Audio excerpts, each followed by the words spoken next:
Hey, what's up, good people? Shout out to my mom and my aunties. It's been a minute. TikTok was hating on a player, but I'm back with a vengeance. Here we go. Let's get into what this brother's saying. Did you know Chicago had a Streets of Cairo event in 1893? Look at this. Now, if you want to look it up for yourself, look it up under the Columbian Exposition. Yeah. Now, one of the books written on it talks about these exteriors were inlaid with plaques and titles of curious designs and colorings. The inlets above the queer, meaning happy, little lattice windows were adorned with quaint mosaics, arabesque, and hieroglyphics all over the pointed round arched doorways. Verses from the Quran were inscribed in Eastern character. Woo boy! In another excerpt, he says that each bearing a white flag, bearing a white crescent and a star, the device of the Ottoman Empire.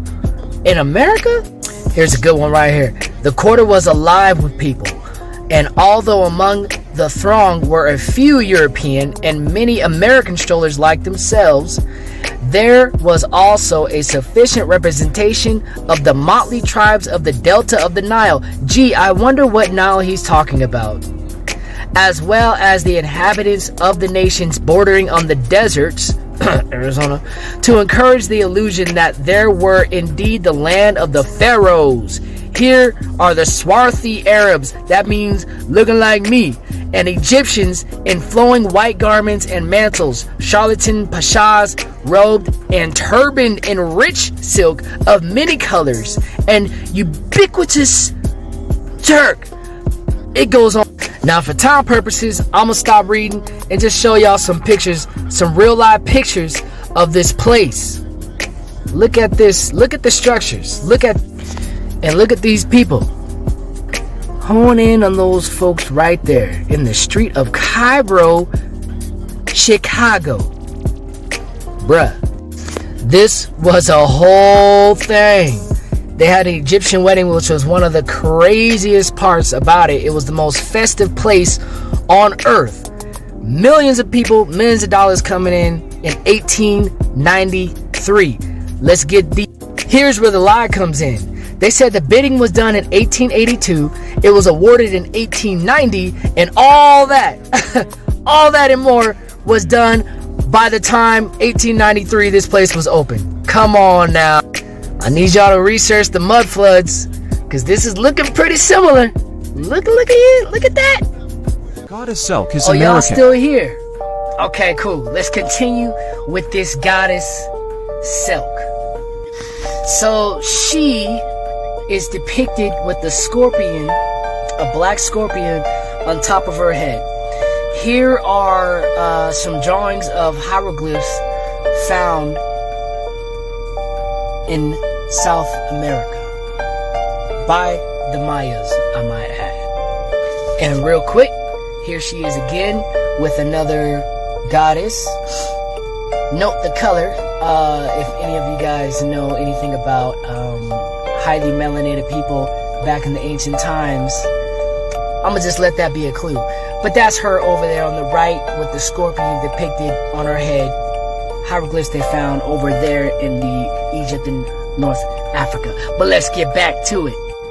So, Queen Mu and the Egyptian Sphinx, page 67. Amenti, that is the lands of the West, where she was employed in nothing on the palm branch of Thoth. The years of human life was not a deification of the West Indies of our day.